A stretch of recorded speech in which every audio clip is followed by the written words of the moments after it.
Hinarap sila ni Lola Edna at sinabing, "Ang banga. Kailangan niyo hukayin ng banga sapagkat doon niyo mahahanap ang spell."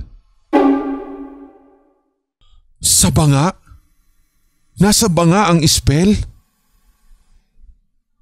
"Oo, apo."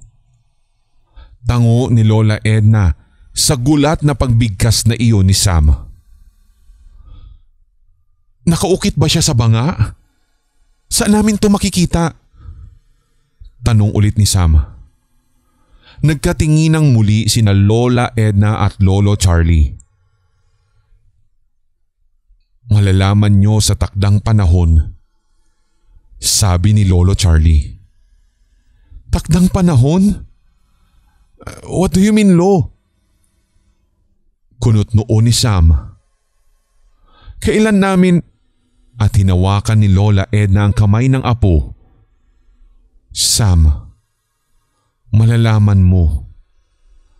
At tumingin si Lola Edna sa iba pa. "Malalaman nyo." Saka bumalik muli ang tingin kay Sam. "Ang banga ang magsasabi kung kailan." 6:15 p.m. Nagpaalam sila kina Lola Edna at Lolo Charlie para umuwi. Nalampasan na ng Revo ang traffic sa downtown Baguio at nasa daang paakyat na patungo ng kanilang subdivision. Tahimik ang biyahe. Sina Aaron at Jules ay nakatulog na sa upuan.